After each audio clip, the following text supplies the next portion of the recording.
Call to order the City of Dickinson weekly commission meeting. Let the record show that all commission members are present. First item up is the order of business. Are there any changes to the order of business, Mrs. Carlson? President Dekker, there is no change to the order of business. Okay, we have no changes to the order of business. Commissioners, do you have any questions for Mrs. Carlson on the order of business? Now I'd look for a motion on the order of business. Mr. President, I move to approve. We have a motion to approve by Commissioner Frederick, I'll second it. second by Commissioner Soboluk. Any further discussion on the order of business? Questions? All in favor of the order of business as presented, state aye. Aye. Aye. Aye. Opposed, same sign. Motion carries. Next item up is the consent agenda. Are there any items on the consent agenda the commission would like to discuss with staff?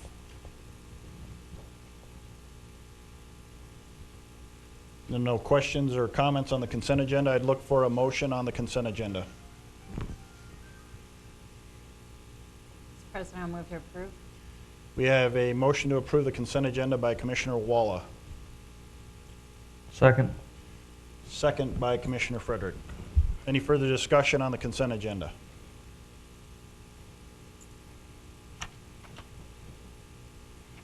Hearing none, we'll vote. Ms. Walla? Aye. Mr. Frederick? Aye. Mrs. Soboluk? Aye. Mr. Oderman? Aye. Chair votes aye. Motion carries. We do have a timetable this evening. It'll be at 5 p.m., and that is public hearing to reestablish the weed board ordinance.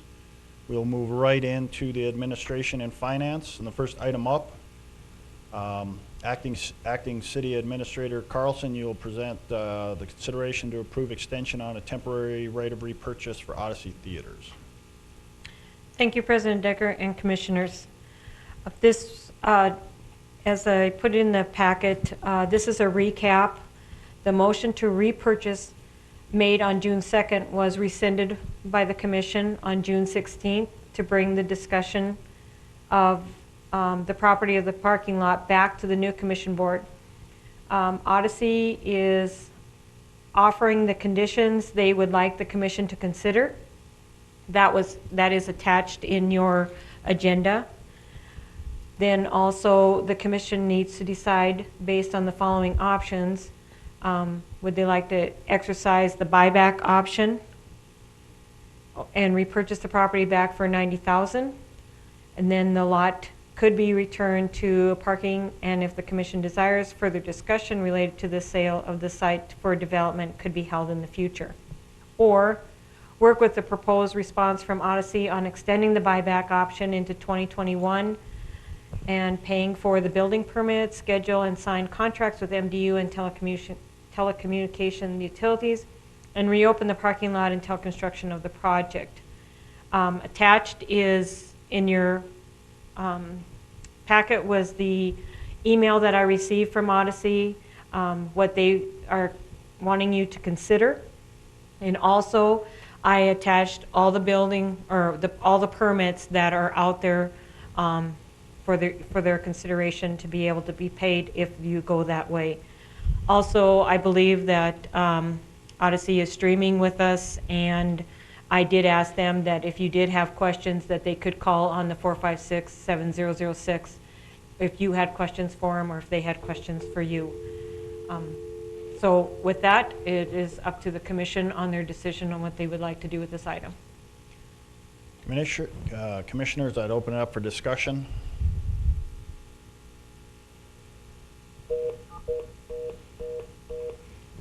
Any discussion on this subject?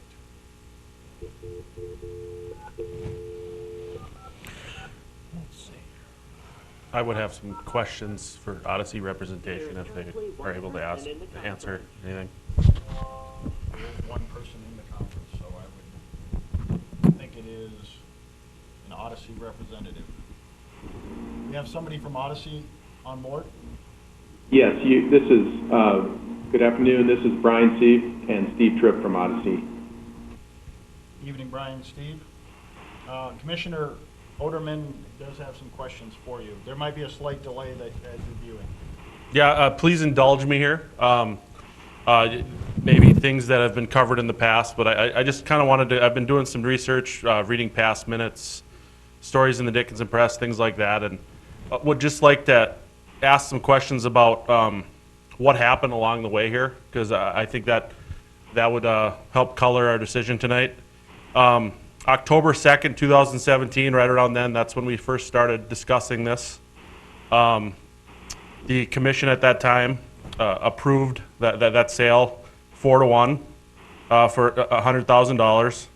Then later on, October 18th, there was discussion about that a year from now, around Thanksgiving, so that would be Thanksgiving of 2018, that the theater would hopefully be open in downtown Dickinson.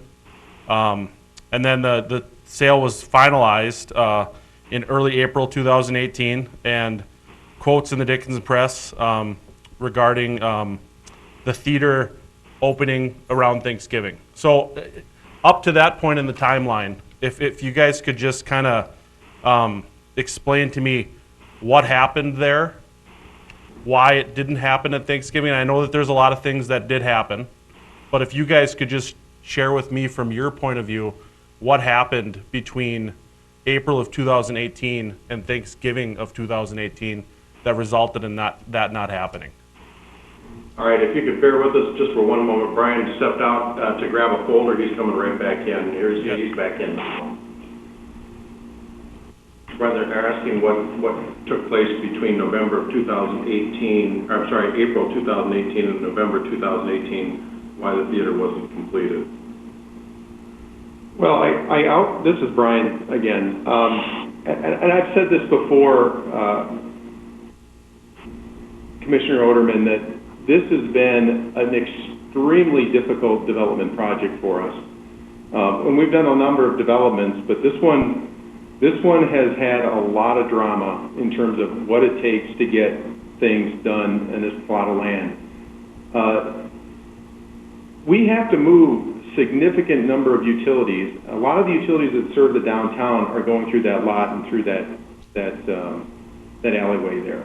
No less than 2 fiber optic lines, a main transmission electrical line, a gas main, and a number of other utilities, telephone data utilities that have to be relocated. That all took time to get done. We ran into, when we did the platting process, unbeknownst to the lawyers at the time of the subplat, or the architects that didn't notice it, but when the building was designed, it was designed as a zero lot line building. And part of the deeding process, a small portion, a 12 by 19 foot parcel went back to the U.S. Post Office. You may think that's not a big deal, but it turned out to be a huge deal because the building sat on it and there was no way to redesign the building.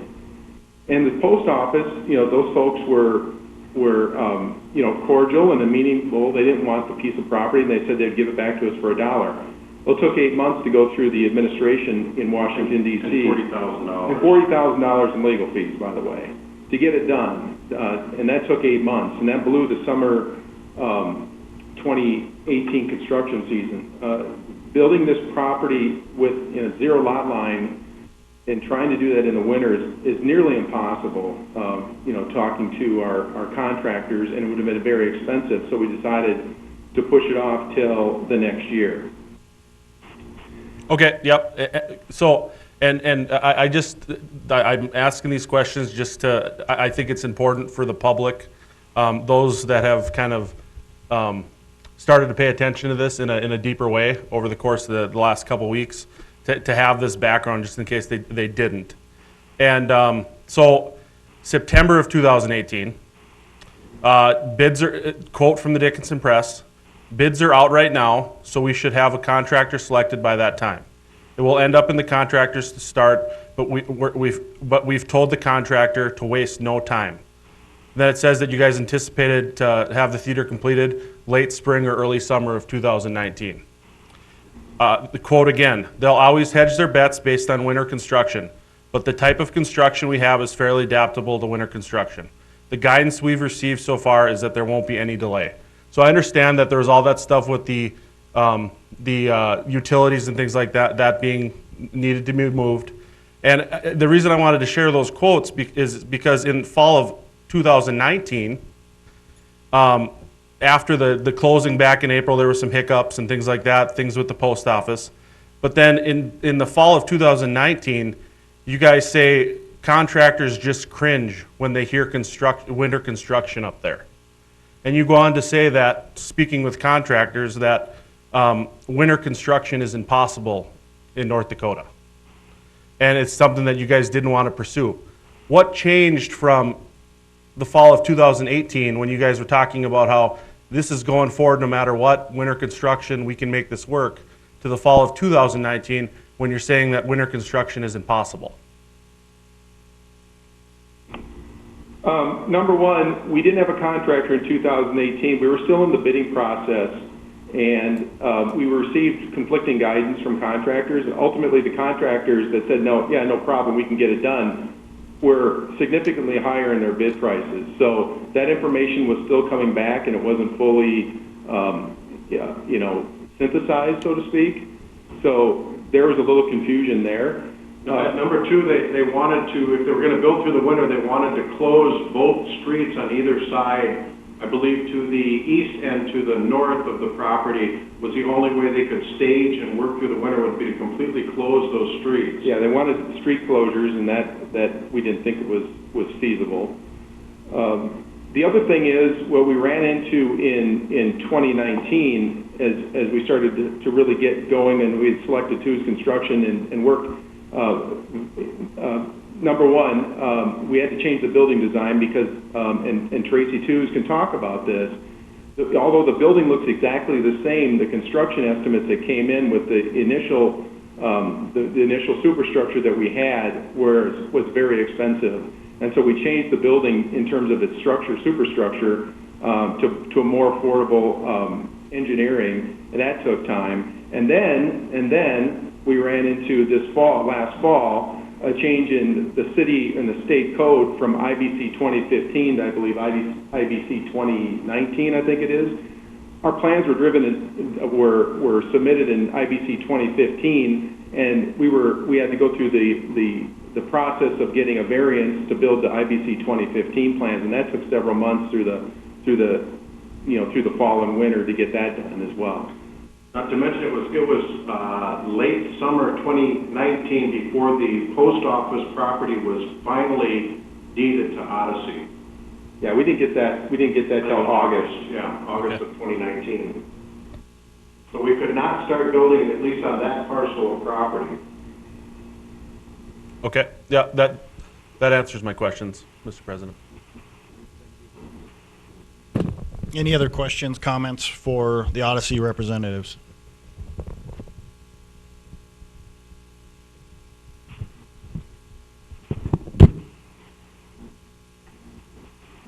All right, gentlemen, I'm going to put you on mute right now. We're going to continue discussion.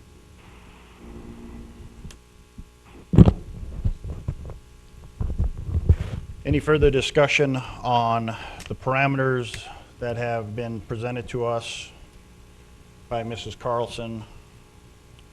I take it you have read her email between her and Brian, and there are certain things that they have requested if we would reconsider.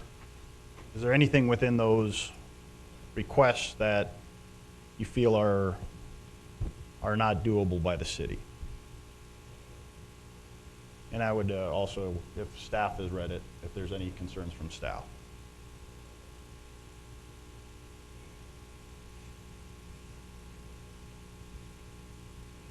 I'd actually have a question for Mr. Tooze, if he'd, and the Odyssey reps would maybe have a response to this as well. But on bullet point number 6 here, providing number 1 and number 2 are above are approved, Odyssey will authorize Two's construction to commence with certain portions of the project as soon as the work described in number 4 and number 5 is completed. We believe the following work can be completed yet this year prior to the onset of winter conditions. Utility work, footing and foundations, slab on grade, and then the last bullet point there, the project will most likely shut down at that point due to winter conditions. The project will finish next year in the spring as warmer weather returns and conditions permit. So if your footing and foundations and slab on grade and the utility work is completed, why would that work need to shut down for the winter?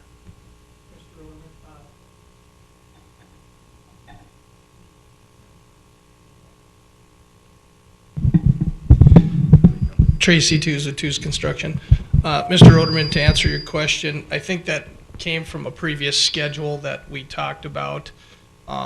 If the masonry would be in that position like December, January, February, we wouldn't want to continue with the mason schedule.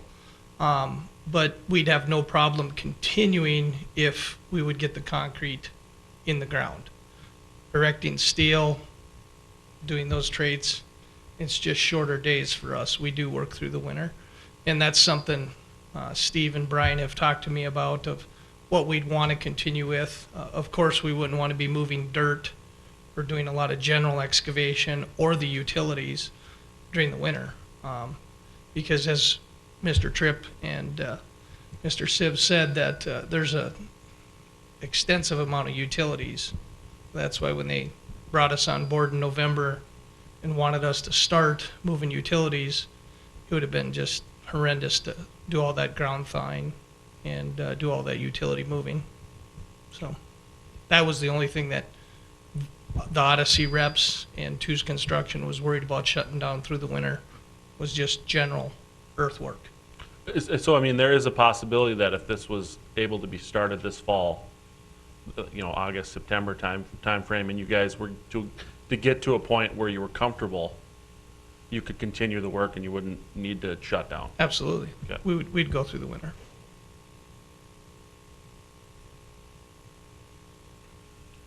Thank you. Yep. Any comments from Odyssey rep?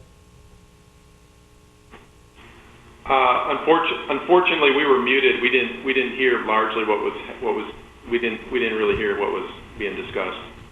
Okay, we should be coming through on the, there was a question from Commissioner Oderman that if certain work progressed ahead of schedule this fall, that if there was a possibility of continuing over the winter. Is that a possibility? Well, it is. We're just not willing to spend a lot of money on winter conditions. Winter conditions become pretty expensive in the development field. You've got to heat and cover the entire exterior of the building with scaffolding and plastics and vinyls, and it becomes very expensive. Yeah, so our budget that we have does not have winter conditions in it, President Dekker. So, given how seriously cold it can get up in Dickinson, we've had experience in winter conditions building movie theaters, and it's not at all palatable to our budget. So if it gets to that point, I'll diverge with Mr. Tooze a little bit and say that we just are not going to spend several $100,000 extra just to get a couple extra months in construction schedule. Okay, thank you. President Dekker, I just wanted to let you know that Brian did contact me, and he can't get the live feed anymore, so we might want to leave him on Okay. so We'll that just he can leave hear. you live, Brian. So, Oh, okay. any other questions for the reps or Mr. Tooze?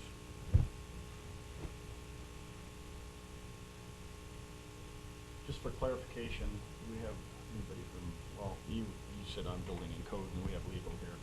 Once the building permit is purchased, they have 1 year, my understanding, That's what our normal practice has been. to begin construction. And one of the parameters in here is to extend till June 30th, 2021. So that would actually have to be changed. Well, it would be July, if we approved it today, it would be July 7, 2021, basically. Yes, Or from the day they pay for it, maybe, I guess, would exactly, be. the day they pay for it. but-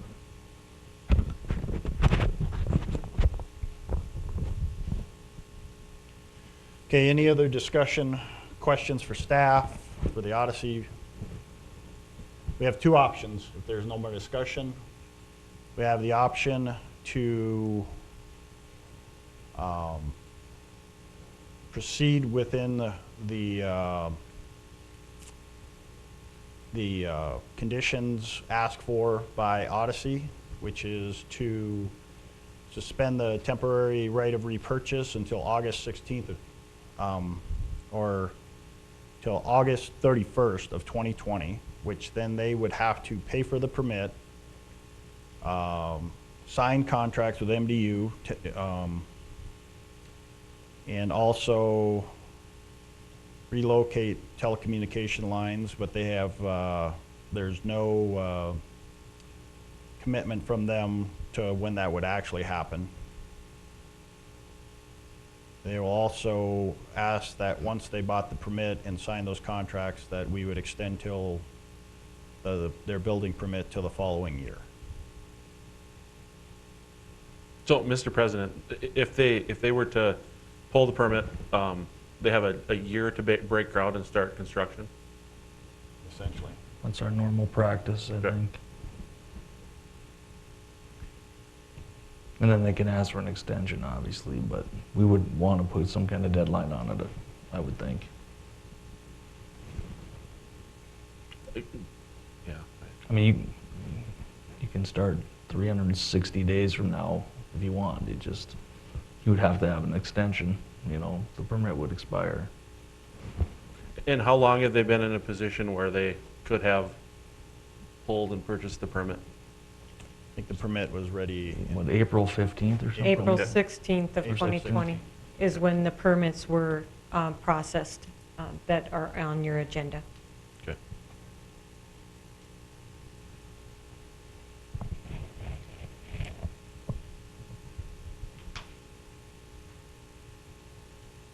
Mrs.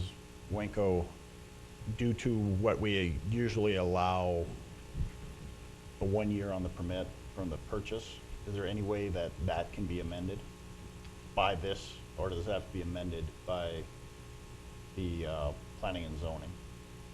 Mr. President, Commissioners, my recommendation, given this circumstance, is quite unique because the city in this situation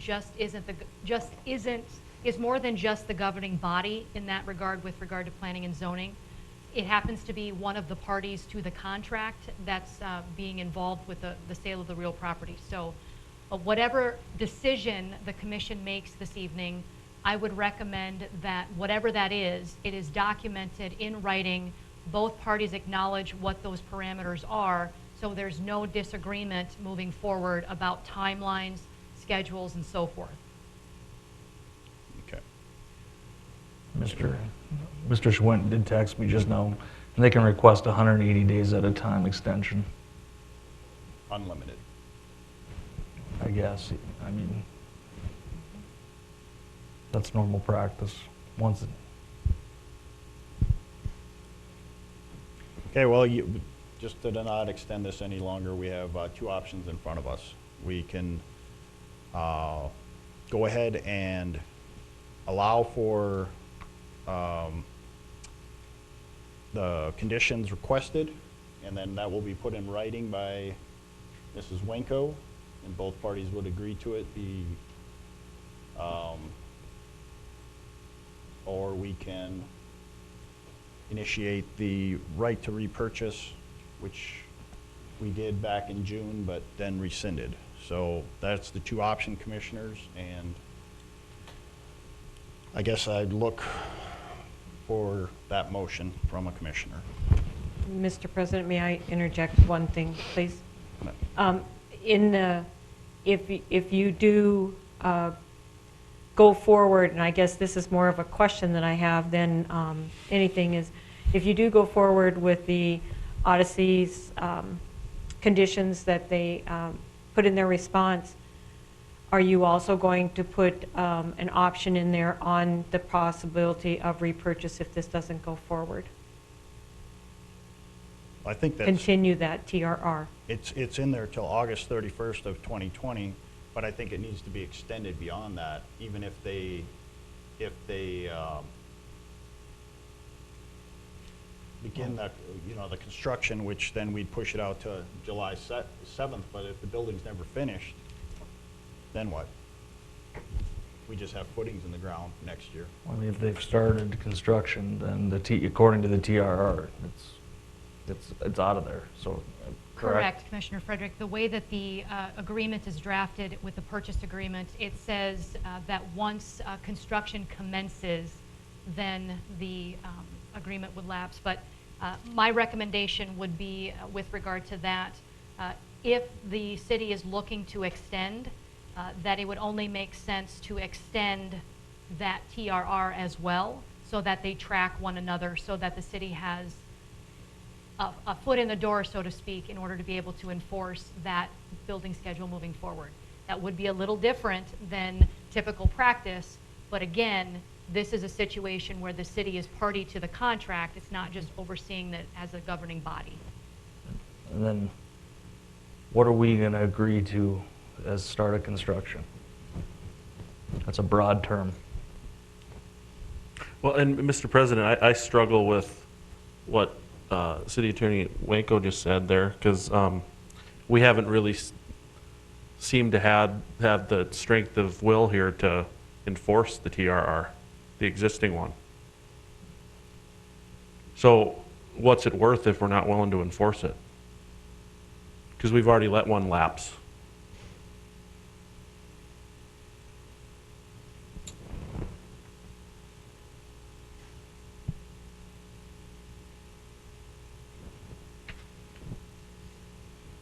Well, Commission, like I said, we have two options. I'd look for a motion on either one of them.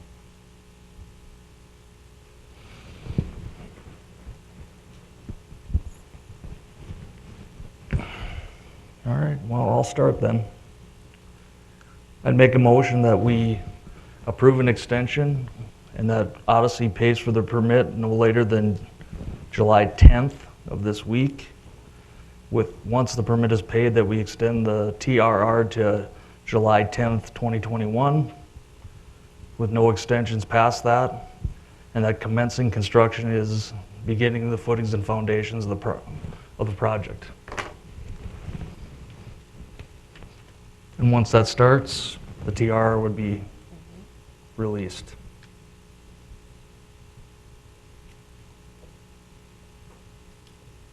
I guess I have one other question. At one point, if the building is only half constructed, what do we have as an enforcement mechanism if it, say it stalls next year, the economy doesn't get any better, and we got footing sitting in the ground? We don't, it's the start of construction. They can ask for a 180-day extension on the permit. I guess we could deny it if we wanted to.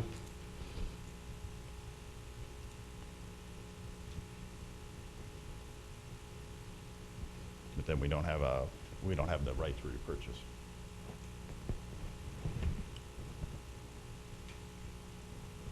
Okay, Mrs. Binstock, do you have that motion? And could you have the ability, to read it back? To approve an extension and that the Odyssey pays for the permit no later than July 10th, 2020. And once paid, the city would extend the TRR to 7/10/2021 with no extensions and commencing construction for putting the foundation for the project. Once the construction starts, TRR would be released. Okay, so we have a motion by Commissioner Frederick.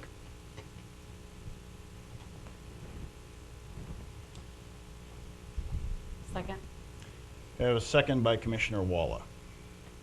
Any further discussion, comments, questions?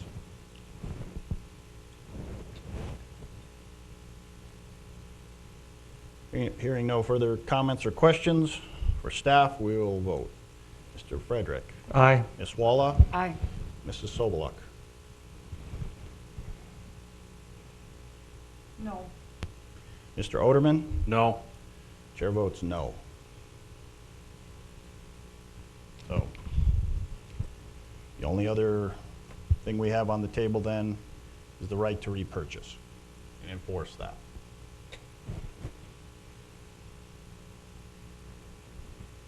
So moved, if the motion is necessary. We would need a motion for that, so to spell that out, we we would have to, I do have, Christina, Ms. Winkle has paperwork already for the repurchasing. So upon the motion, she would be sending a certified letter to them acknowledging the request of the commission. And from there, we would go forward with that. okay, so the motion by Commissioner Oderman is to initiate and execute the TRR, the right to repurchase. Do I have a second? I'll second it. A second by Commissioner Sobeluk. Any further discussion, questions? Hearing none, we'll vote. Mr. Oderman? Aye. Mrs. Sobeluk? Aye. Mr. Frederick? No. Ms. Walla? No. Chair votes aye. Motion carries.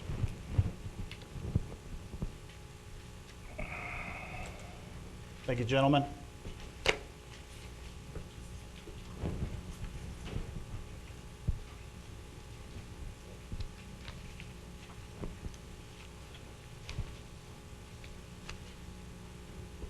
Okay, we'll move into the 5 o'clock, right at 5 o'clock.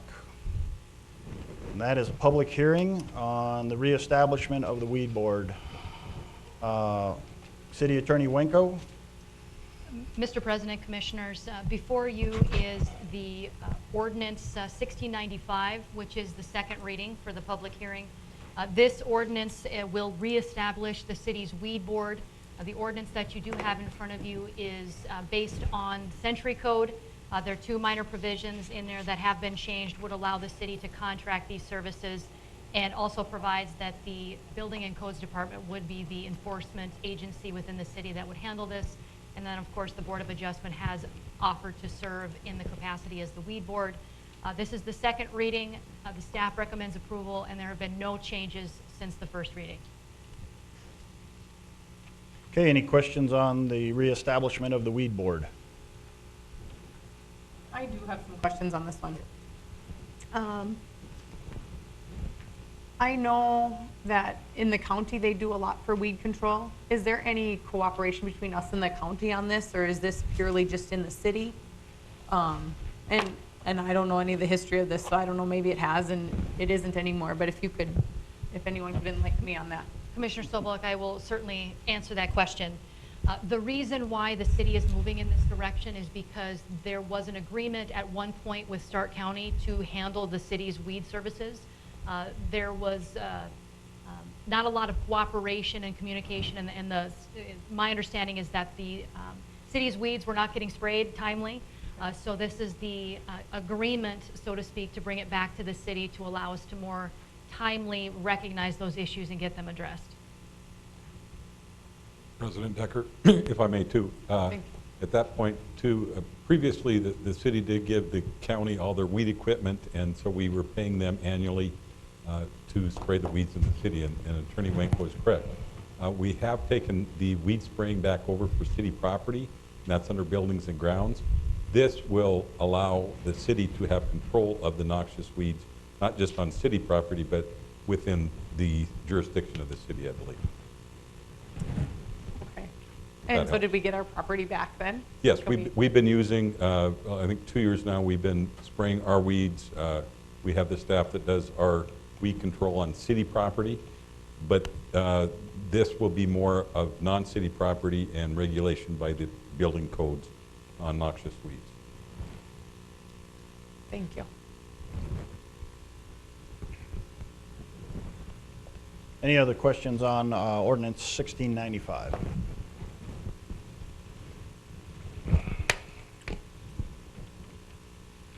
If there are no questions, I'll open up the public hearing on 1695.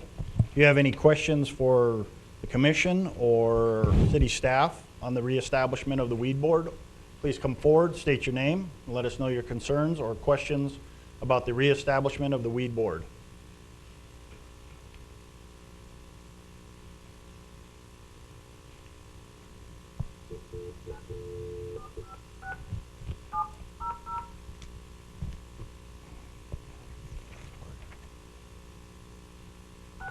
The conference is currently empty. You will hear silence or music on hold when connected. Anyone from the public wish to voice any concerns over the weed board, please come forward.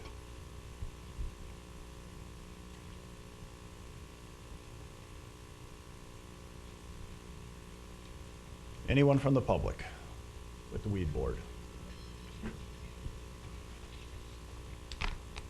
Seeing that there is no one online or anyone in the crowd that has any concerns about us reestablishing the weed board, I'll close the public hearing.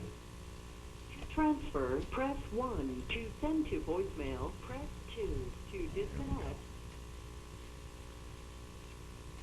And commissioners, I'd look for any more comments or a motion on this ordinance.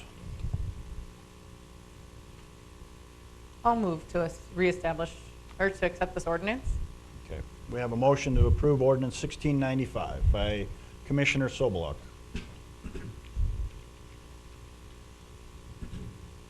I'll second.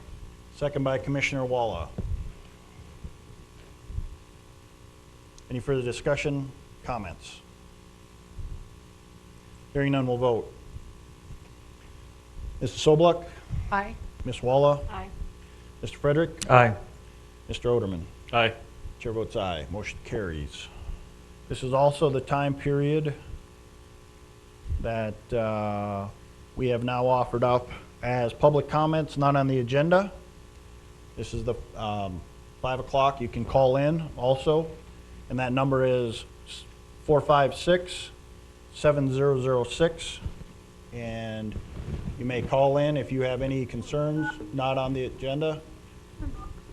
Please call in and voice your concerns. If you're in the crowd and you have any, Not a valid please come forward, state your name, and let us know your concerns, any concerns not on the agenda.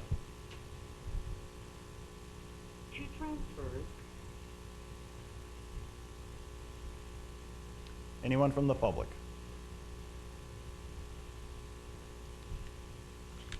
Good evening, I'm Christy Schwartz. I'm a downtown property owner and have been deeply involved with the Downtown Dickinson Association from time to time. And I just felt like I needed to make a comment to the commission and the president and the staff. Press 1. Okay, well, somebody's calling in, so Press 2. To disconnect. I don't know what they're doing here. Just, What's it?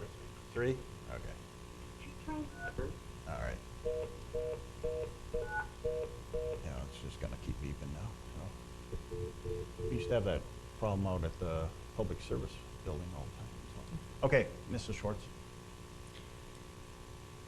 I realize that the issue has already been passed this evening for the theater, but I did want to make some comments regarding the conversation. It seems to be that it's a conversation between parking or infill. And I would have to tell you that a city, a downtown, that does not want to look towards infill for economic development in their downtown area gives the message to the city, to the state, that we are not open for business. There are all kinds of ways that we can resolve our parking issues. Every city in the United States goes through issues of downtown parking because it's built to be compact. It's one of the places in the city that has the highest property tax revenue based on the square foot. And there are answers to the parking issues. The city could create a parking management plan and have all kinds of people involved in that to create answers for our parking in the future. We currently have 1,893 spaces for parking in downtown Dickinson. That includes 698 on-street parking and 1,195 off-street parking. The theater would have taken up between 55 and 65 of those spaces. That doesn't include the 33 additional parking spaces that we have now in the city parking lot behind the city hall. In the future, when we look at situations where it's a question between parking and infill, we have to think about what infill does for our economic development and our revitalization of downtown Dickinson. It's projects like the theater, and hopefully we will have another buyer in the future for lots like that, if they even want to come to Dickinson. But it's projects like that that ignite our downtown revitalization.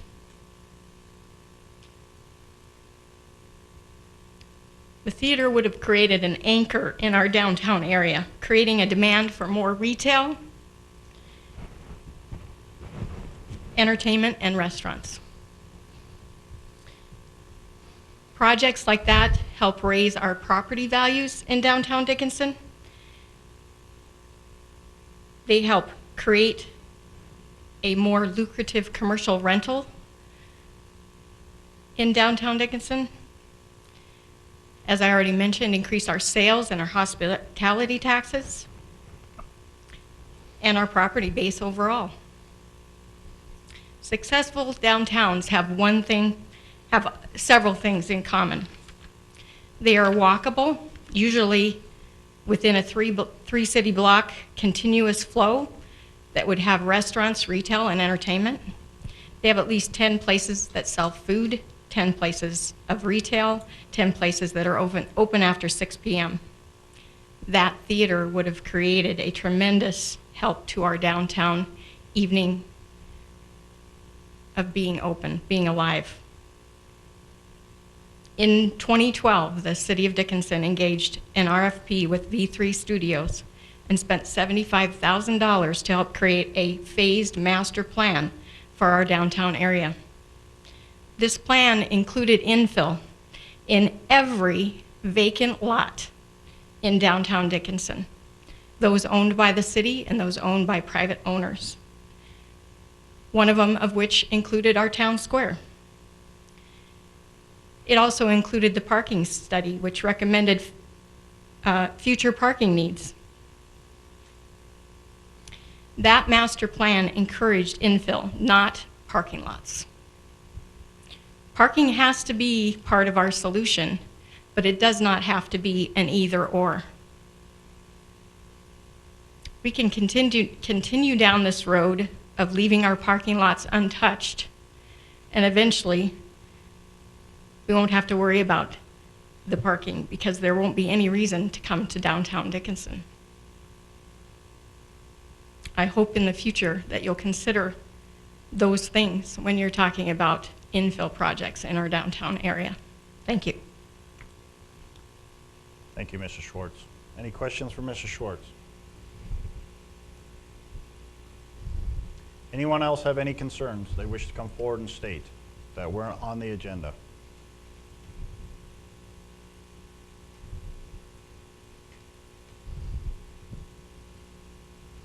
Anyone else? Let me try this again.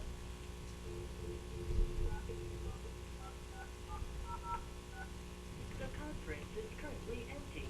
You will hear silence or music on hold when connected. Okay, there seems to be no one online waiting with any questions and no one in the audience.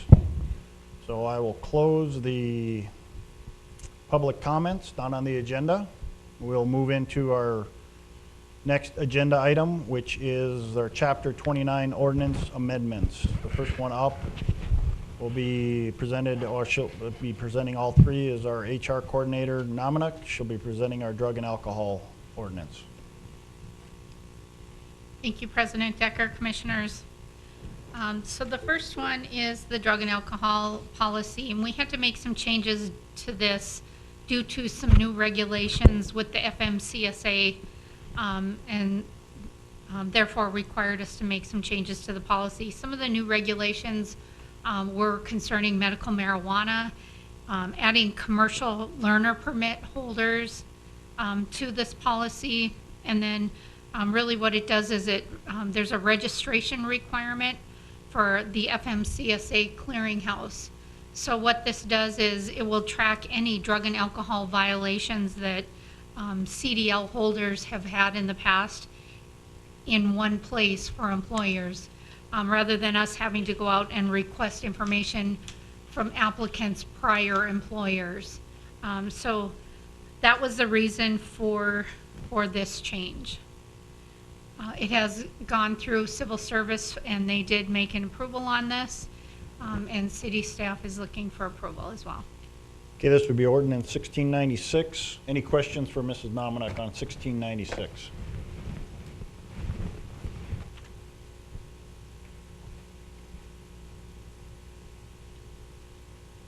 And this has gone through, you said civil service, and it's also, Mrs. Winkle, you've seen, look, I have reviewed and approved it, yes. okay.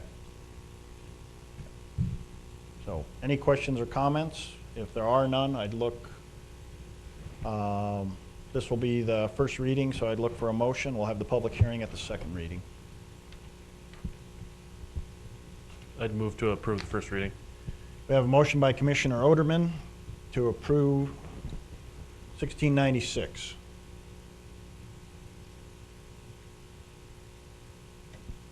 I can second that. We have a second by Commissioner Soboluk. Any further questions, comments on 1696? Hearing none, we'll go ahead and vote. Mr. Oderman? Aye. Mrs. Soboluk? Aye. Mr. Frederick? Aye. Ms. Walla? Aye.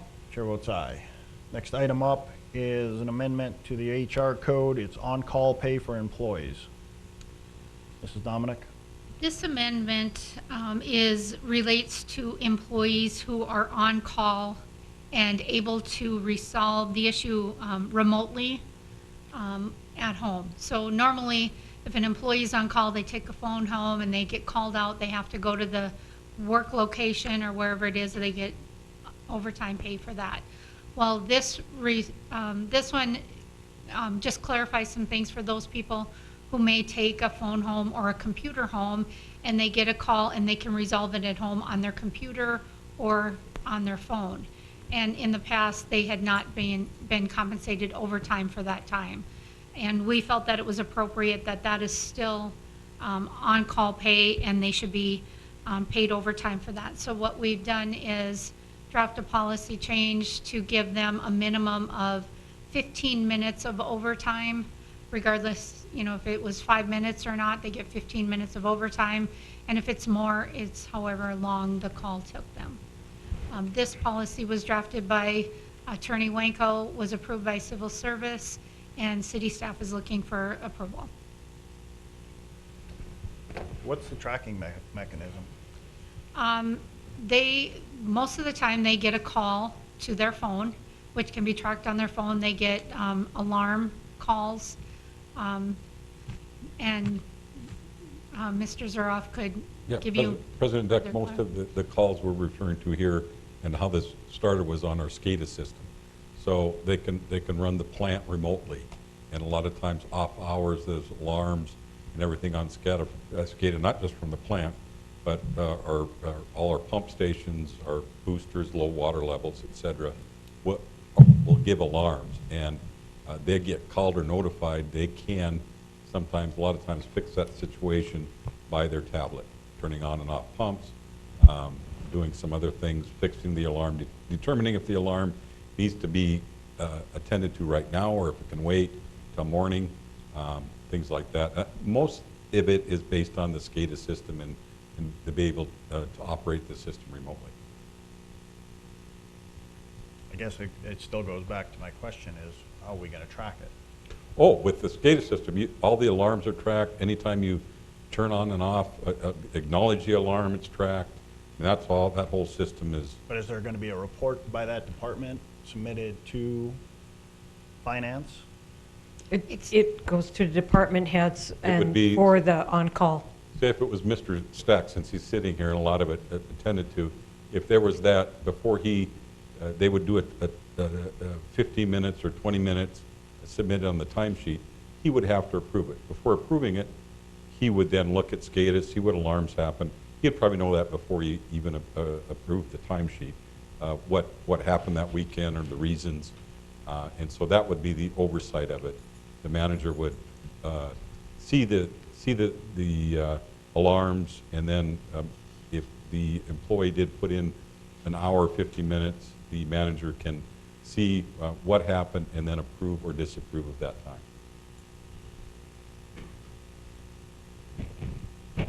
Any other questions, commissioners, on this subject?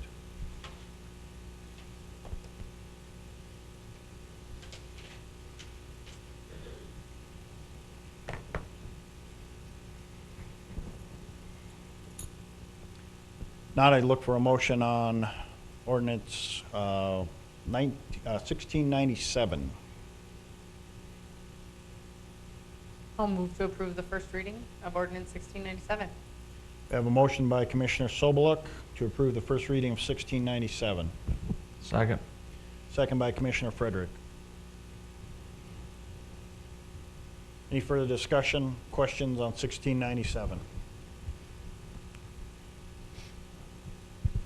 Hearing none, we'll go ahead and vote. Mrs. Sobeluk? Aye. Mr. Frederick? Aye. Ms. Walla? Aye. Mr. Oderman? Aye. Chair votes aye. Motion carries. Last item up is the Human Resources Grievance Procedure. It is a change to appeals regarding written reprimands involving a city administrator, Mrs. Naumann. Yeah, so the current procedure for written grievances has the city administrator as the final decision maker on any grievances. There really is no current protocol if the grievance is against the city administrator. So we've made some changes to clarify this policy. And in this case, then if there was a grievance, it would go to the city attorney, who would then bring it forward to the city commission. And Attorney Winkle has made the changes to this ordinance, and civil service has approved, and city staff is looking for approval as well. Okay, this is ordinance 1698. Any questions for Mrs. Naumann or Mrs. Winkle on 1698? Now I look for a motion on 1698. Mr. President, I'll move to approve ordinance 1698. We have a motion to approve by Commissioner Walla. Second. Second by Commissioner Oderman. Any further discussion, questions on 1698? Hearing none, we'll go ahead and vote. Ms. Walla? Aye. Mr. Oderman? Aye. Mr. Frederick? Aye. Mrs. Sobeluk? Aye. Chair votes aye, motion carries. Next item up will again be handled by HR Coordinator Naumann. You were provided with the City Administrator brochure to go out, and this is going to be our advertising brochure for the next City Administrator. Do you, Mrs. Naumann, I guess you can go ahead and start.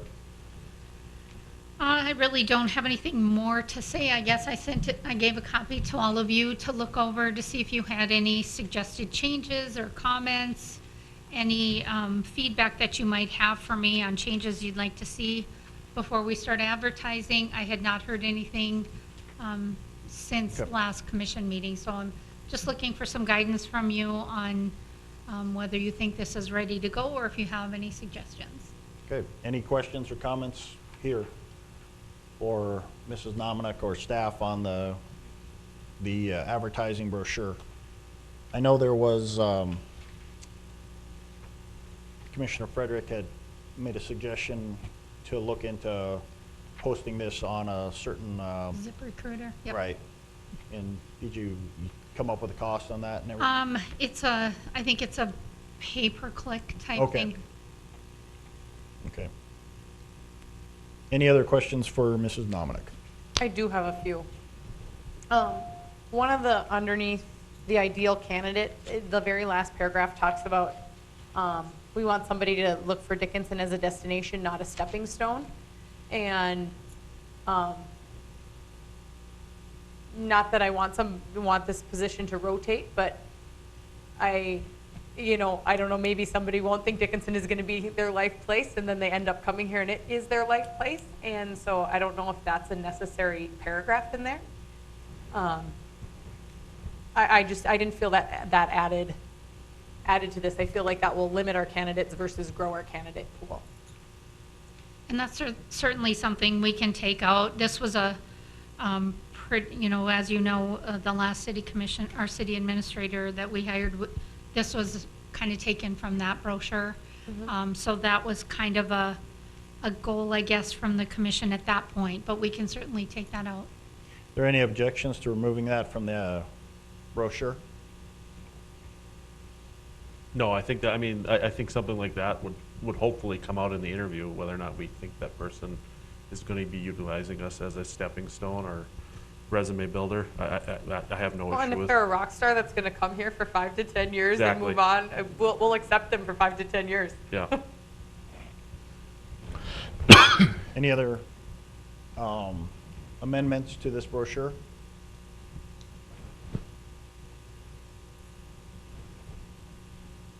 Mrs. Sobeluk, is that your only concern? I have a couple other notes, but I'm not sure if they weren't just to myself, so let me just read them here.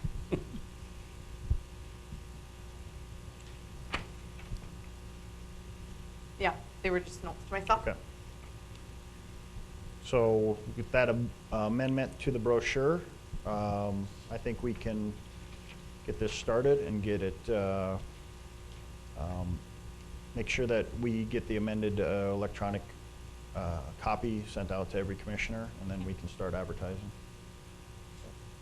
Thank you. So, but I think we need to approve it, so. Can I get a motion on this subject?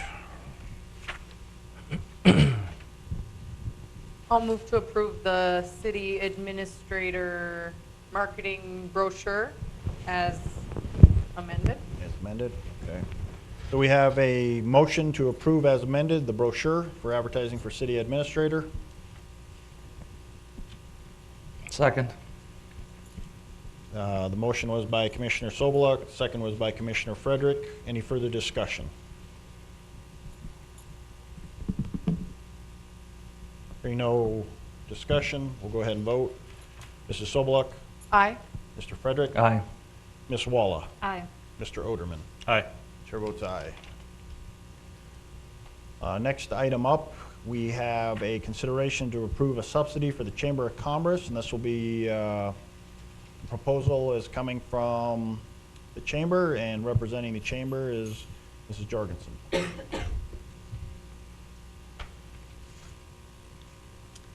Good evening. Thank you for having me. I am Christina Jorgensen, the Executive Director at the Dickinson Area Chamber of Commerce.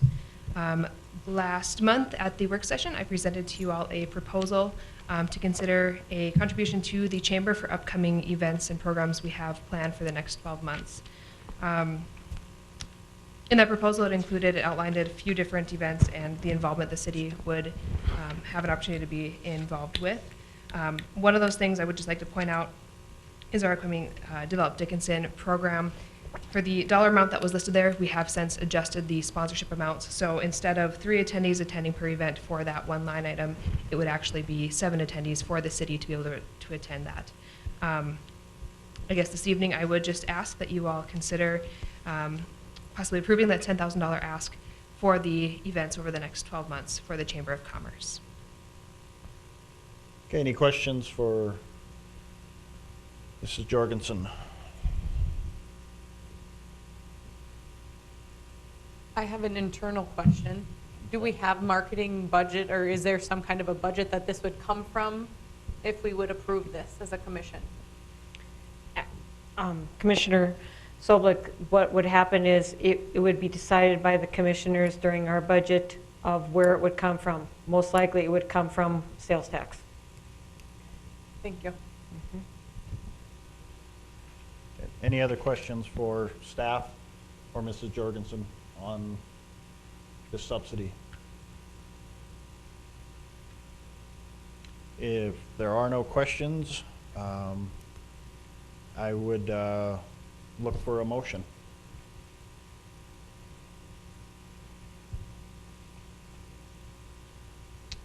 Mr. President, I move to approve the funding request. We have a motion to approve by Commissioner Frederick, Second. second by Commissioner Walla. Any other comments or questions to Mrs. Jorgensen or staff? Mr. President, Mr. Oderman. as a chamber board member, I will have to abstain.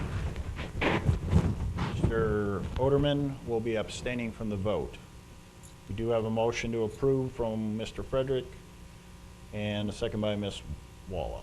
So I have a question then. Do I need to abstain? Because I'm the head of leadership Dickinson, which is one of the items on the, Let me- The head of leadership, Dickinson. yeah, and it's one of the programs that's in the sponsorship form. Commissioner Sobeluk, Commissioners, I guess my thought on that would be is if ever in doubt, err on the side of caution and abstain. Okay, So Mrs. Sobeluk? so I must abstain then. Okay. So we have 2 members abstaining, but we still have, we have the motion. We do have a quorum still with the other 3 members. So- Correct. So if there are no other comments or questions, we'll go ahead and vote. Now, Mr. President, do we have, I guess, are we voting to approve this as presented? With the various sponsorship opportunities presented here in this proposal? Or does the city feel like some of these are possibly more valuable to the city as opposed to others? For example, like the state of the city supporting sponsor and table. Would we want to maybe possibly reallocate some of those money for a different sponsorship to a larger sponsorship at the state of the city, because that is it's a significant event for the city? I guess that is something we can Discuss with Yeah. chamber staff. Okay. Yes. Because No, go ahead. I think she was just giving us kind of a, how the money would be utilized. Okay, So alright. we had a visual of it, correct? Sorry, Christina. I wasn't sure if the process of deciding who has to abstain or not would be difficult tonight or not. So, that being said, I would be willing to sit down with city staff or commissioners, whoever would like to represent the city, to talk about how those dollars would be utilized and what each line item would get you for your investment. Knowing that some of those programs have listed out, seating for events. Some of them will be, sponsorship allocated towards certain events, just highlighting what exactly the city would get. So if there was somebody that would like to sit down with me, make sure that it is, I think you can meet with Mrs. Carlson and you guys can go over that'd be great. what will be necessary. So. Okay, any other comments or questions? Now we'll go ahead and vote. Mr. Frederick? Aye. Ms. Walla? Aye. Chair votes aye, motion carries. Thank you, Mrs. Jorgensen. Next up is, we have Museum Director Furman, and he has a consideration to approve an MOU for our Veterans Chapel. Good evening. Evening. The memorandum of understanding before you tonight is related to the Veterans Chapel located in Prairie Outpost Park. This memorandum between the City of Dickinson and VFW Post 3444 is to ensure that the Veterans Chapel building at Prairie Outpost Park at the Dickinson Museum Center campus is maintained and made available for veterans activities and general informational tours as specified. Some further information, maintenance, the city shall be responsible for the maintenance and upkeep of the building envelope, as well as utility and mechanical systems. In addition, the city will maintain the grounds surrounding the chapel as part of its regular maintenance of Prairie Outpost Park, and also be responsible for payment of the chapel's electric utility cost. These costs continuing to be paid out of the Museum Center's annual budget, as they have been since the completion of the chapel over 30 years ago. VFW Post 3444 agrees to regularly maintain the interior spaces of the chapel to include general cleaning, maintenance of painted surfaces, and keeping interior furnishings in good repair. Related to insurance, VFW Post 3444 shall maintain commercial general reliability insurance in relation to the post's activities at the chapel as specified in the MOU. Okay. Any questions for Mr. Furman? And I think the representative from the VFW is here, Mr. Cordnoy. Are you guys back up and running? I know for a while the VFW was shut down, so you guys are back up? Okay. Okay. All right. It's good to see you guys are active. So, any other questions for Mr. Furman or Mr. Cordnoy? I do have a few questions. Is this a building that's already on your guys' campus there? Yes, ma'am. Okay, and so were you already taking care of that, or is this something? Yes. This is a new, This has always been the responsibility of the city. This is a chance to formalize an agreement with a specific veterans group to make sure that the building is actually used for veterans activities. sure. So it's an enhancement more than adding more work to you? Yes, ma'am. It's an enhancement to building the partnership? Absolutely. Thank you. I think the building was being used as a storage facility. We had used it for storage. We moved materials out. The building's all set to go for the VFW post to use as soon as things are signed on the MOU, and then they also have proof of insurance. Okay. Thank you. Any other questions? I'd look for a motion on this MOU. I'll motion that we approve the memorandum of understanding for the Veterans Chapel. We have a motion by Commissioner Sobeluk to approve the MOU, Second? second by Commissioner Walla. Any further discussion, questions? Hearing none, we'll vote. Mrs. Sobeluk, Aye. Ms. Walla, Aye. Mr. Frederick, Aye. Mr. Oderman, Aye. chair votes aye. Motion carries. Thank you. Thank you very much. Our next item up is a consideration to approve a construction quote for the library, and the library director, Ennen, will be presenting.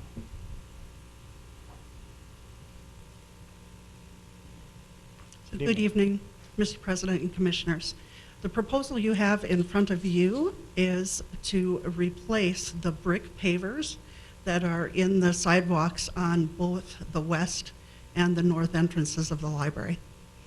There are two considerations why that needs to be done. Firstly, they are beginning to disintegrate. If you've looked at them, they're just coming apart, partly age and partly water and freezing issues, which brings up the second issue, which is a citizen safety issue. Those bricks become very, very slippery in the wintertime, much more difficult to manage than the cement around them. We have had a couple of injuries and one serious citizen injury as a result of somebody slipping on those bricks. So we talked with Buildings and Grounds, with Mr. Fisher, and looked at what our options were to get those out. And he has procured for us a bid from Wind Construction.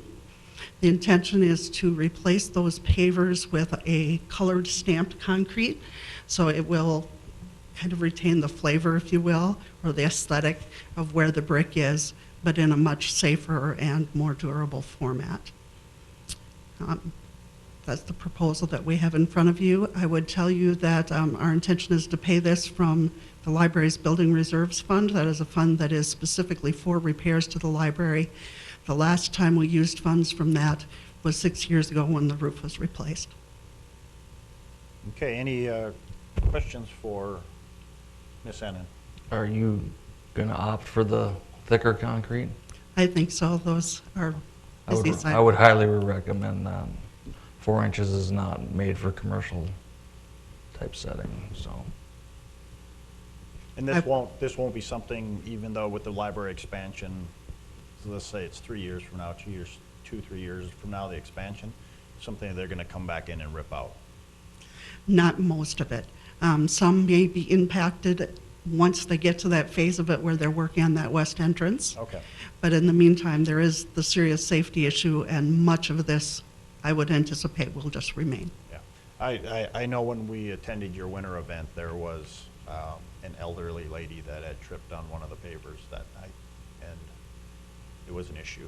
So it needed to be taken care of. So I'm glad to see you guys are dealing with this right away. They look nice, but they're not made for North Dakota. Not for the ground, anyway. Okay, if there are no other questions for Ms. Ennen, I would look for a I motion. do have one question. That when you stamp that concrete and make it colored, it doesn't make it more slippery than just standard concrete, does it? It shouldn't. Okay, perfect. We will not be putting the sealant over it that some people talk about. Apparently, there's something you can do there, but that tends to be slippery as well. Perfect. Is what we've been told. Okay, if there are no more questions, I'd look for a motion on this subject. Mr. President, I move to approve the bid from Wind Construction. We have a motion to approve by Commissioner Frederick, Second? second by Commissioner Walla. Any further discussion, questions? Hearing none, we'll go ahead and vote. Mr. Frederick? Aye. Ms. Walla? Aye. Mrs. Sobeluk? Aye. Mr. Oderman? Aye. Chair votes aye, motion carries. Thank you. Thank you. And we have some reports from the city administrator. Thank you, President Dekker. Just through the subsidies and the grants that we provide for our southwest area, our senior citizens and everything, we received thank you notes, which are in your packet, from Best Friends Mentoring Program, the Dodge Senior Citizens, and I believe the domestic violence. Okay. That's all my report. And it's always good to see that our dollars are getting out there and used and appreciated by the citizens of Southwest North Dakota. We'll move into public safety, and first item up is the fire department and our introduction of our new fire chief.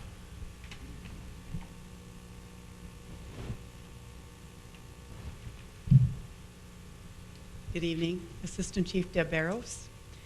And I'm pleased to introduce our new fire chief, Jeremy Presnell. Jeremy was born and raised in Idaho. He is married and has 2 amazing boys. He has worked in the fire service for 17 years. Jeremy spent 6 years as a firefighter in the U.S. Air Force. He has held the positions of fire chief, deputy fire chief, station captain, and firefighter engineer. He has a bachelor's degree in fire science and a master's in public administration, and he's currently working on his doctorates in public administration. So as you can see, he's very driven, very well educated, and we're very pleased and would like to say welcome to the City of Dickinson, our fire department. Welcome aboard, Chief. Any words this evening, or? Just really excited to be in Dickinson, amazing community, amazing team. Really welcoming and look forward to working with. We threw you right into the fire. We got budget season going. Yeah. Yeah. So, well, welcome aboard. Welcome So- aboard. Welcome. And we'll move on to engineering. The police department doesn't have a report this evening, so we'll move into engineering. And it's a task order with Apex for a FEMA risk mapping. Good evening, President Dekker, Commissioners. Enclosed in your packet is some information for Task Order 12 with Apex Engineering for floodplain mapping and LOMAR services. LOMAR stands for Letter of Map Revision. Part of this task order is comes from some map updating that the State Water Commission is providing for Stark County. And this has been going on for a while. We've been working through this process. And as some of you know, part of this process, we have seen preliminary mapping for Dickinson, and it changes our floodplain quite a bit through the center drainage ditch area.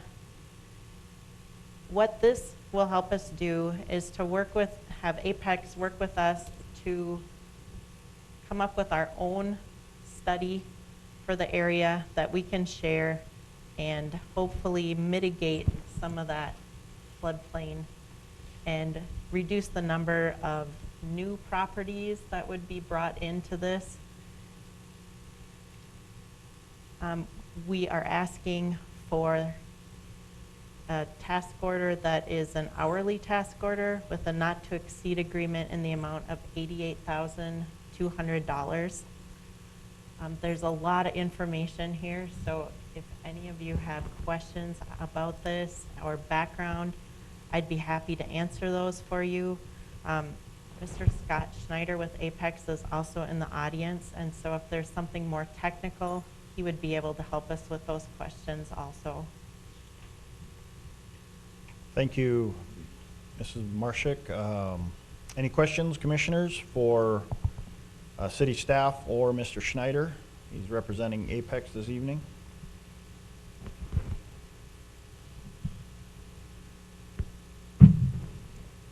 For the two new commissioners, we had a work session. I'm trying to, It would be last summer, almost a year ago. yes, and we had a new floodplain map, and to what Mrs. Marshak was saying, it did all of a sudden drastically change the city of Dickinson, what is in the floodplain, amazingly. I think this is something we need to do to at least pull back on some of that area, so we don't have a large area of Dickinson in a floodplain. So, any other questions or comments for city staff or Mr. Schneider? Just out of curiosity, Mr. President, what floodplain inside the city limits of Dickinson, where does it start? On the northwest side and all along the drainage ditch. That goes all the way to the stockyard, basically. Sure. And they did not take, if I remember this correctly, but it has been almost a year, they did not take into consideration some of the holding areas that we have to the northwest that actually hold water, and they were just using our ditch as the primary holding of this water. And we know, I used to live on that ditch. It would take a major event for that ditch to flood. I mean, major event. So, but we do have the capacity to the northwest to actually hold water. Because yeah, is it a retention or a detention pond? Retention pond on Cook's Fifth, and then there's one on Cook's Fourth as well, correct? Correct. Yeah, but I don't think they play into this drainage field here. Okay. So, yeah. It's a little more complicated than that. Mayor Dekker spoke about not including storage upstream, and a lot of those areas, say, try to simplify this a little bit, but say where you have a culvert crossing, most of us know that when we have an event, water tends to hold behind that. Those areas were not included in here. So there's multiple areas along this channel that we can look at and take into account that I think will help shrink what we have in the center of town, where it's really adding a lot of properties into the floodplain on what's being proposed. And so this is part of the process in working with the State Water Commission and FEMA to work out some of those kinks that we weren't able to do in the process itself. Sure. Okay. Any other questions, comments? Now I look for a motion on this task order. So moved. We have a motion to approve the task order by Commissioner Oderman. I'll second it. Second by Commissioner Sobeluk. Any further discussion, questions? Now we'll go ahead and vote. Mr. Oderman? Aye. Mrs. Sobeluk? Aye. Mr. Frederick? Aye. Ms. Walla? Aye. Chair votes aye, motion carries. Thank you. We have move on to Public Works. We have a task order for reuse pipeline, and that's for the construction administration, and that'll be presented by Public Works Director Zuroff. Thank you, President Dekker and Commission members. Correct, this task order is Apex Task Order number 13. It's for the reuse pipeline construction engineering services. This will include a resident project representative, an RPR, along with commissioning, and it also includes a Clean Water State Loan Fund application documentation that needs to be done before we can award the project. So there's still some work needed there. As you remember, this project came under, or the bid came under about 20% of an engineer's estimate, and we're looking forward to get this project moving and finished. Glad to answer any questions. City staff recommends approval. Thank you, Mr. Zuroff. This is Task Order 13. Any questions for Mr. Zuroff or staff on Task Order 13?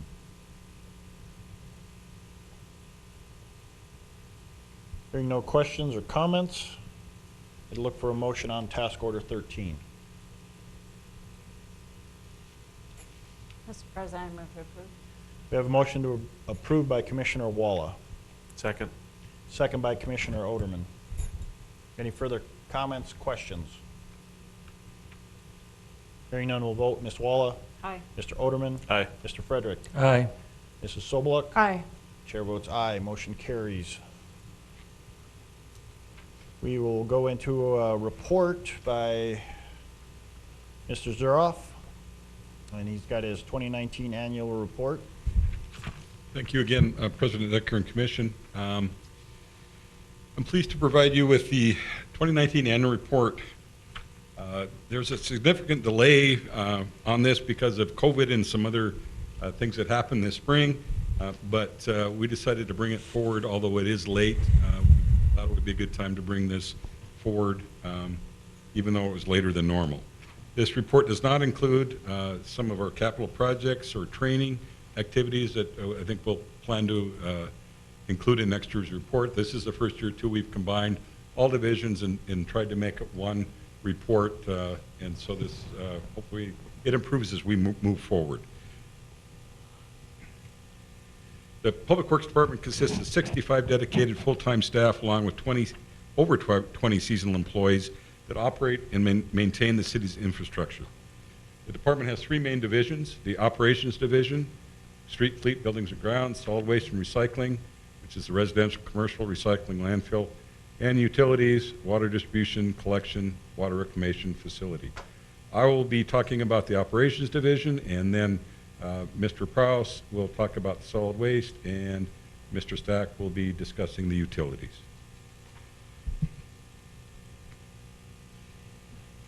We started an OpWorks software system in the year, or in 2018, and so, or 2017. So 2018 was the full year of service requests recorded, and most of these are from the public service requests that call in, and so it's a way to track them when they came in, and then assign that to an individual, track the time, and stay on top of service requests by the public. It sure saves on sticky notes and trying to find sticky notes, and somebody said I lost a sticky note. So it's really been a good thing, and my admin assistant stays on top of it too, try to make reminders to individuals as we all get busy and forget to call back or reply. And as you can see, there was an increase in 2019 versus 2018 from 1435 to 1493. This doesn't include our fleet work orders, the meter requests that come out of utility billing, or work orders. Work orders are different in OpWorks. That's more of an internal, where I'll assign a work order internally to somebody versus a service request. Also, there's setup, maintenance activities set up, like at the plant or the water that, say you're supposed to clean the lift station this morning, and it'll pop up, the operator will acknowledge that, and that will be one of the maintenance projects in that system. We're still working through it, but I think a lot of staff has got real familiar with it, and they have their duties for the day, and also check these to see what other duties they have to do that week. As you can see, in 2019 we had 4,110 work orders and PM activities recorded. Just a quick overview on the enterprise funds. A little difficult to see, but you can see the major fund is our water, and then seconded by our solid waste. It is kind of hard to see there, but you can see the water graph here, and then that's our solid waste.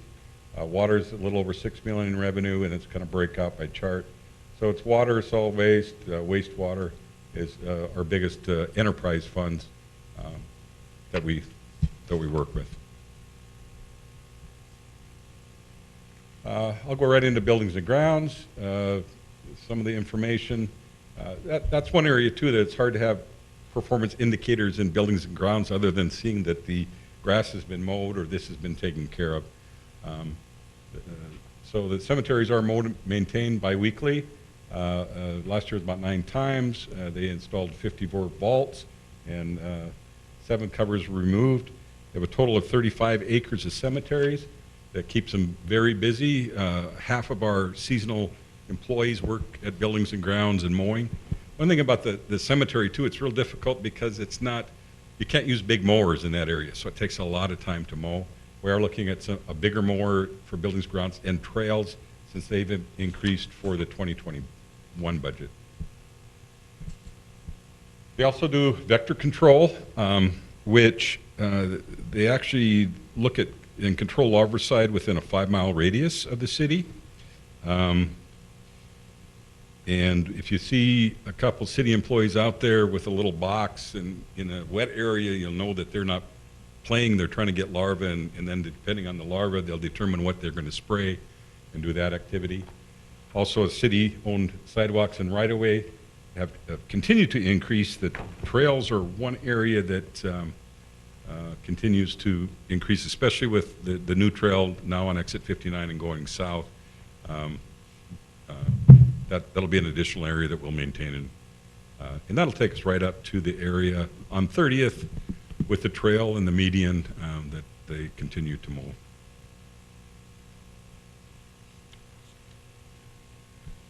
The Fleet Division maintains and repairs about 355 vehicles, ranging from cars, pickups, and trucks. You can see the fleet work orders were 1,017 compared to it's about an increase of 190 compared to 2018. We had 827 in 2018 and 1,017 in 2019. Repair costs, I kind of looked at this after it was printed. It looks real substantial, but it's not that substantial. This is one thing you can do with the graph. The 2-year repair costs, it was $257,000 in 2018 and $239 in 19. That to me looks like it almost is half from the year before. I do apologize for that. Fuel usage. You can see the fuel usage in gallons. Now, most of the gas, that's police department. Most of the diesel is solid waste.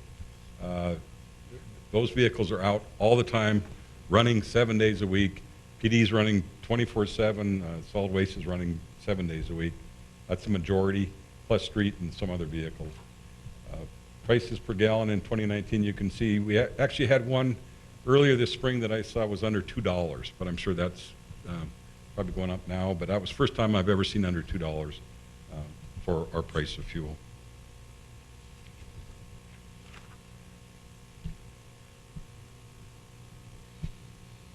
Fleet billed out about 1,300 gallons of oil in 2019, and then we did include just some of those mobile lift station that you've seen in our budget.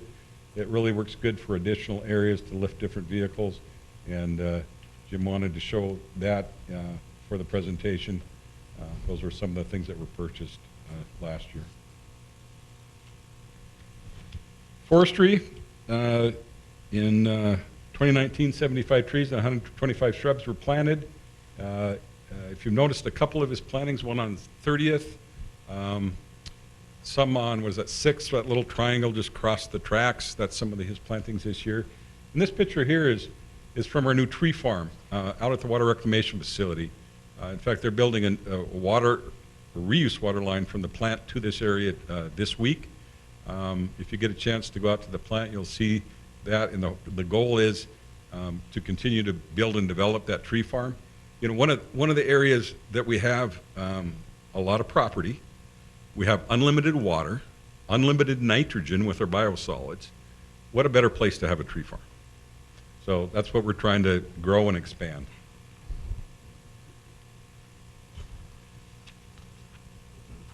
In street, this is just broke out. You can see a couple leaders on the graph aren't showing, but of utilities and activities for the street. Kind of want to show you just where the time is spent.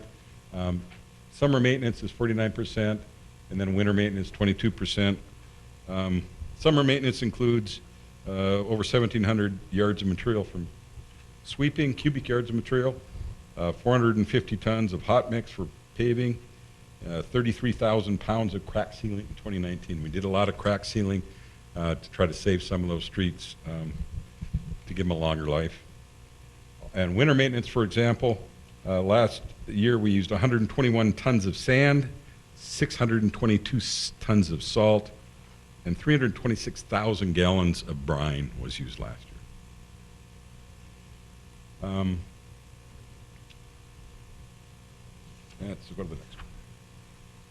One thing we started last year too was early shift Before it was a call out and people waiting to see who was on call, not waiting to see who was on call. Somebody was on call waiting to see what the storms did. A lot of times we seem to get a little behind, so I started the early shift of 2 operators starting at 3 a.m. to assess the situation and then call out accordingly and try to get an hour or two, a couple hours ahead of school and everything else, to try to get out there ahead of the time. If there's a storm previous in that night, we of course can stay all night. But this did help, I think, early morning ice and ice issues. So I think that helped tremendously, and I plan to implement it again this year. We also completed installing our AVL units, vehicle locators, and this is just one of the graphs. You'll have 3 in your packet. This just shows the progress one day, and then the other 2 show the next day. So the first day of December 1st, these are the streets that are plowed. You can go to which vehicle is plowing, how many tons of sand, or their sanding rate, their speed, their rate of application of brine, and you can see then actual live what streets are being plowed. Fun to get a monitor, so during a snow event we can have that, and so we know exactly where our assets are, and easier to see, especially in a bigger storm event, to be able to control and deal with that snowstorm. Any questions on that before I pass it off to solid waste? Any questions for Mr. Zuroff? All right, thank you. Okay, thank you.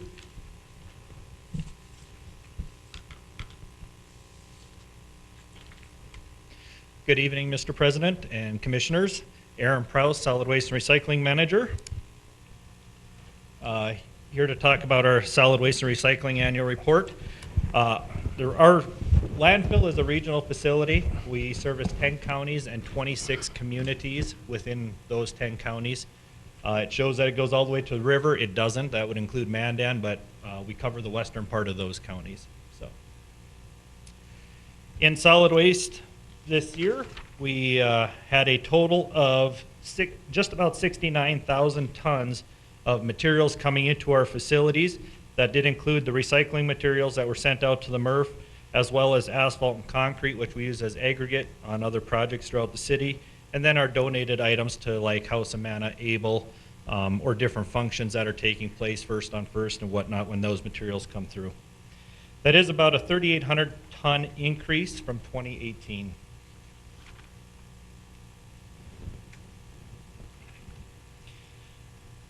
Chart on the right, it's going to talk mostly about our household materials. In 2019, we had just about 42,000 tons of materials come in that were considered household related. Went into our MSW fill area, municipal solid waste fill area, which is a lined area at our landfill. That is fairly consistent, as you can see, to 2018, just a few ton difference.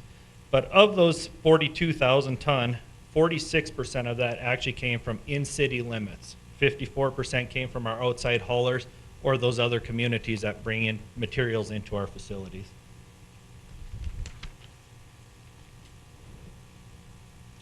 On the right side again, we're going to talk about the construction demolition material. In 2019, we went down slightly by about 1,500 ton to end the year with a little over 8,400 tons of construction demolition material. That is slightly due to more mixed loads coming into our facility. When they're mixed with wind-blown debris, such as paper, plastics, or anything to that nature, we treat it as municipal solid waste, and it goes into our household area. And then obviously there was less construction with the economy crashing on the oil side of it. The graph to the right is going to talk a little bit about our recycling tonnages of the materials that are shipped. Those are single-stream materials shipped to our MRF in Shakopee, Minnesota. We shipped a total of 946 tons. On a yearly basis, going October to October, it averages out at about 78 ton per month of what we're shipping out from the city of Dickinson in the recycling aspect.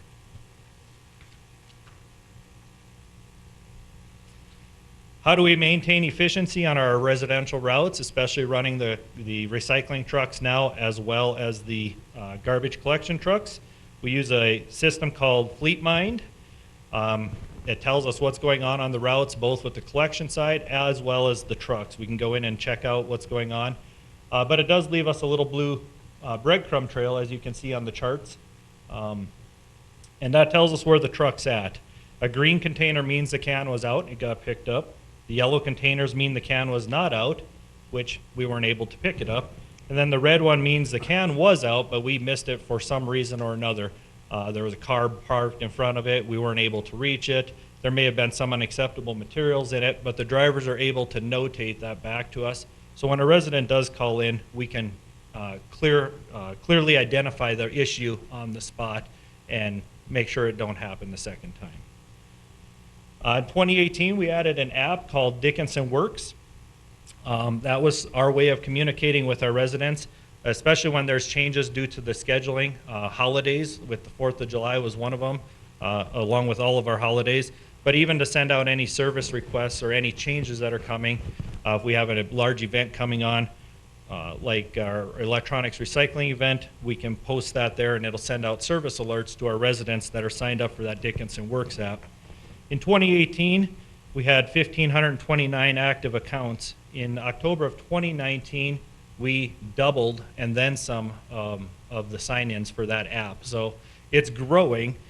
One of the things that Recollect, the administrators of that Dickinson Works app for us, is really happy to say is that they use the city of Dickinson as an example program to promote their app to other cities and customers.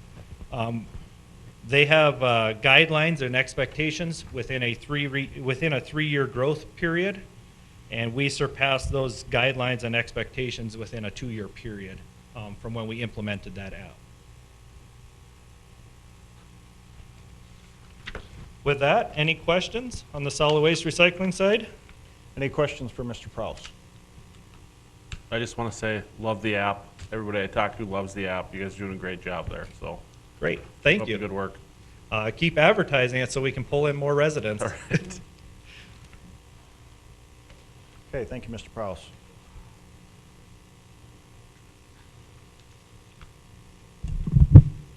Thank you, President Dekker, commissioners. My name is Greg Stack. I'm the Utilities Commissioner. Okay, sorry. Freudian You got a slip. 2020 promotion. Yeah, there you go. Okay. Utilities Manager for the City of Dickinson. And I'll be going over the utilities portion of this 2019 presentation. Hit the right button here. There we go. Utilities, will start with just a couple of items here.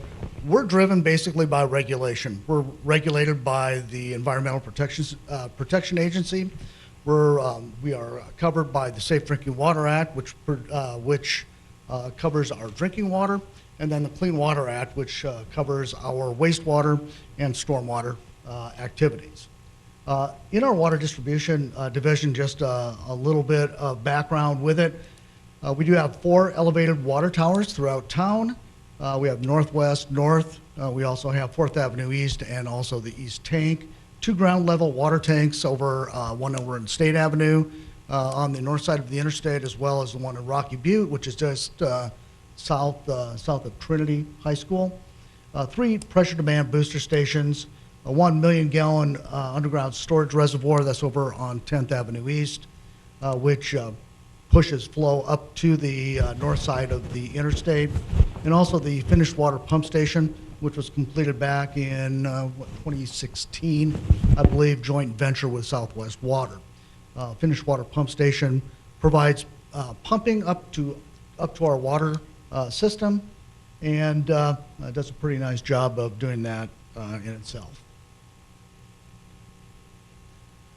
Just some interesting notes here with respect to the water distribution side. I know during the winter season we talk about this quite often, and that's the number of water breaks that we have in town. Well, I can almost tell you that water breaks are almost synonymous with really cold weather.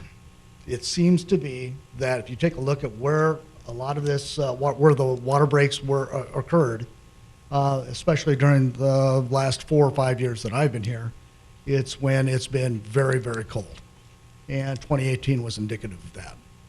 So just a kind of an outlook. 2020, I mean, it's been kind of mildish so far. I mean, at the beginning of the year, we've got a total of 12 breaks that we've had so far, and the last one being at the end of March. So, knock on wood, hopefully we don't have a whole lot more, but they do tend to be a little tricky with respect to repair, especially in the wintertime. Mr. Stack, do you count water breaks in abandoned houses or people that, they turn off, say they've left, not paid their utilities, the meter freezes up inside the house, plus that's not counted against? That is not counted. This is just street water breaks? That is correct. Yeah, nothing on the customer side do we include as a water break. You guys track that number? We do have numbers for that. I couldn't tell you, though. I'd have to go ahead and research that. No, I was just wondering if there's something you tracked or. I'm sure that Brad does keep track of what that is, but right offhand, I don't think that the frequency's not really that high that I'm aware of. Okay. And then also another thing that we track also too is water meters that are installed on a yearly basis. It kind of tracks how well Dickinson is growing, because obviously if it's growing, you're putting in businesses and houses and residents, you need water meters. And you can kind of see that we kind of peaked there in 2012 that was 400 water meters in 1 year. That is phenomenal. That's phenomenal for a town this size. But, everything started to go up here in 2019. And from what our water guys were saying, that 2020 was going to be a phenomenal year if COVID-19 hadn't hit. But I guess that's, something to be said about of how Dickinson has that growth potential.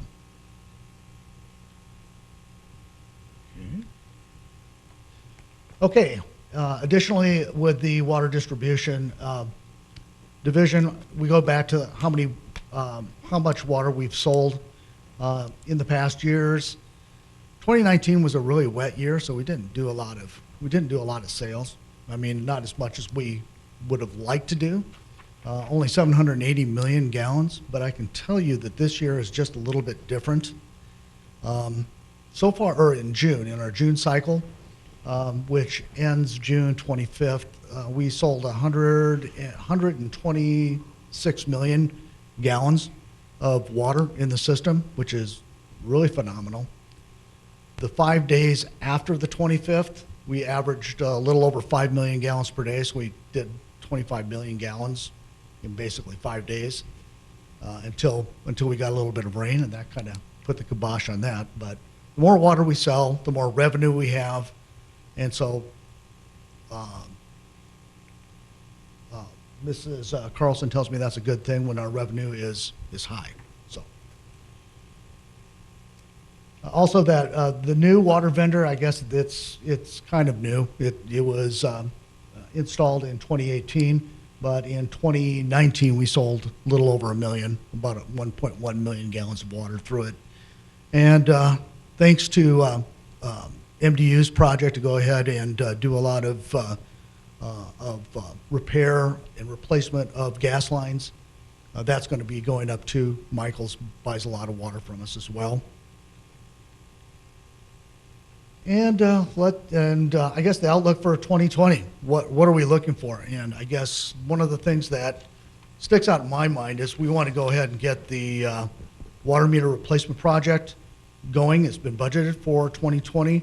We're talking about roughly 5,000 MIUs to be replaced. I still have about 550 that we have in partial projects that we need to go ahead and close out. That kind of got shut down during the COVID-19 event. Basically, the guy that was installing for Ferguson, they pulled him out. So he wasn't available to go ahead and do meter installations. We're looking at getting that going very quickly because we're starting to get a pretty good backlog of devices that are failing now because the batteries are going dead. So we're looking to get that thing pushed quite quickly. In addition, with that 5,000 MIU project, we have wireless, basically what amounts to wireless collectors. So rather than spending 3 days, 3.5 days reading the individual meters, when this is all said and done, we'll be able to basically push a button, and I mean it's basically that easy, and then we'll be able to get all those meter reads, less about 0.2, 0.3% that we can't hit with these collectors, which amounts to about maybe 50 to 100 accounts that we can't get. And we'll just have to drive with that, but that's nothing. So that's going to speed up the process. Also increases billing and accuracy, and that's what we're looking for. All right, moving forward over to the sewer division, or what we call wastewater collections. One of the projects that we have here is the total remodel. I mean, basically destruction, and then bring it back from the ashes. Is Lift Station 1. This is over on Broadway, basically from 4th Avenue East. I think that's the alignment. And this, if you go take a look at this now, it's pretty impressive what they did. And as far as construction and reliability for this particular lift station. This lift station is really quite critical because it collects sewage from a lot of areas of town, namely States Edition, everything basically downtown, and basically everything south of the railroad tracks comes through lift station number 1. And with respect to our stormwater division, this is basically an administration division where we go ahead and help people understand what their requirements are with respect to stormwater permits, basically in construction, some of the things that are needed to be done, also some of our outfalls that we have to the river, make sure that they're cleaned and they're maintained, and the proper public education to the various construction companies to make sure that they're doing things properly. Whoops. Back up.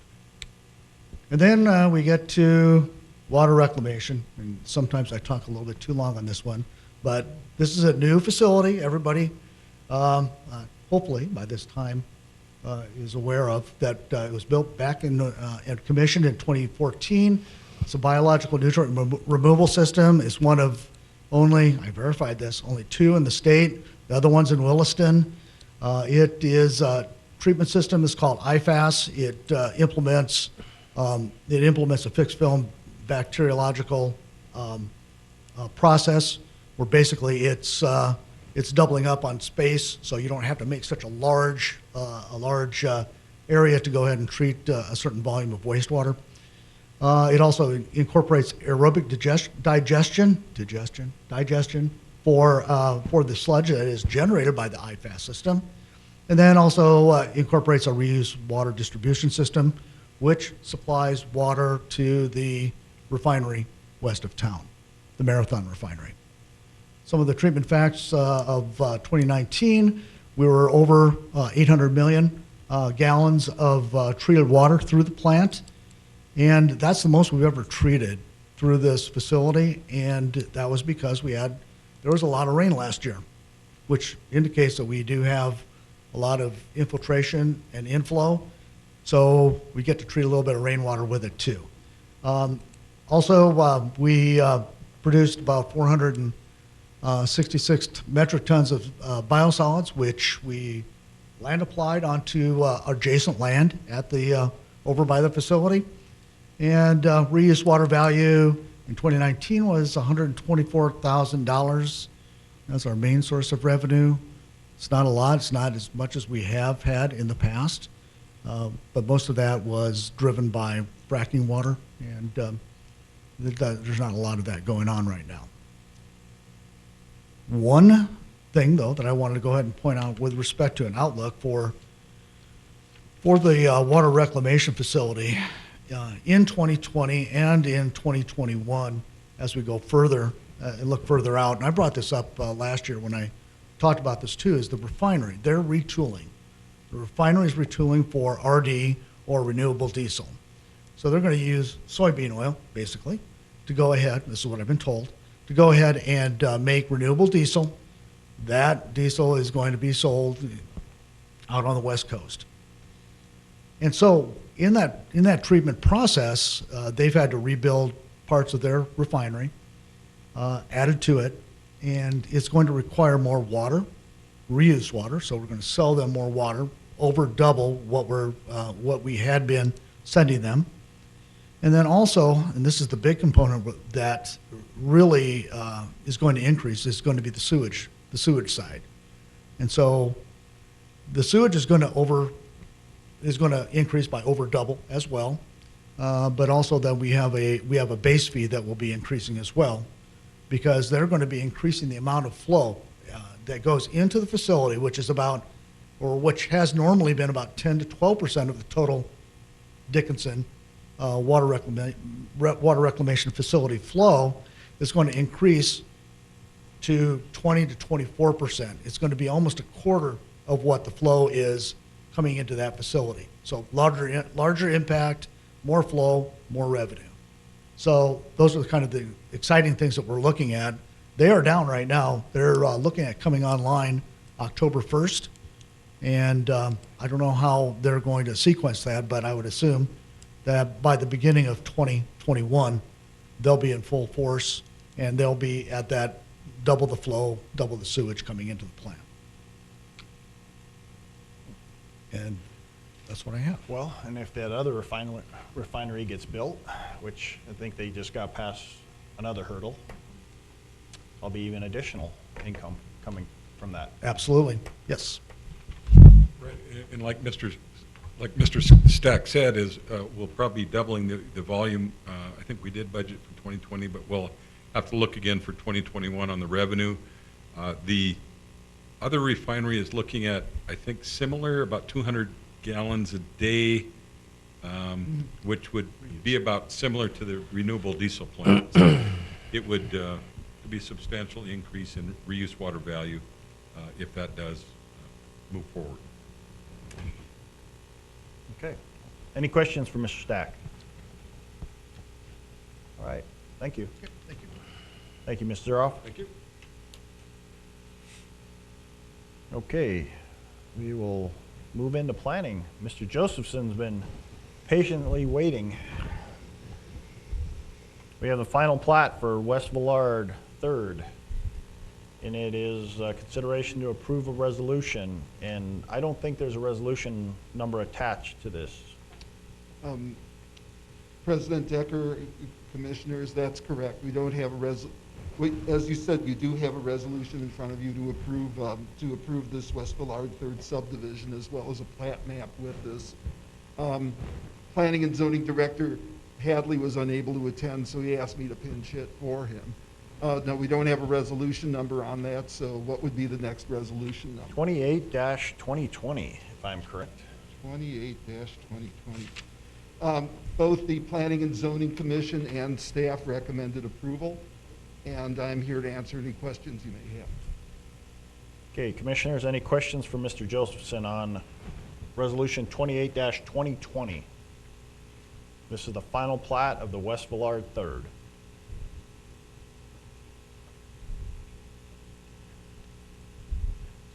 Hearing no questions, I'd look for a motion on Resolution 28-2020. Mr. President, I move to approve. We have a motion to approve by Commissioner Frederick. Second. Second by Commissioner Oderman. Any further discussion, questions? Hearing none, we'll vote. Mr. Frederick? Aye. Oderman? Aye. Ms. Walla? Aye. Mrs. Sobeluk? Aye. Chair votes aye. Motion carries. Thank you, Mr. Josephson. Thank you very much. Okay, we have no reports this evening from Building and Code Enforcement. Public hearing has been conducted. Commissioners, item 10 is commission time. If there's something that was not on the agenda or something you wish to discuss, please bring it up at this time before we adjourn. Any comments or questions? Seeing there are no comments or questions, I'd look for a motion to adjourn. So moved. We have a motion to adjourn. Second.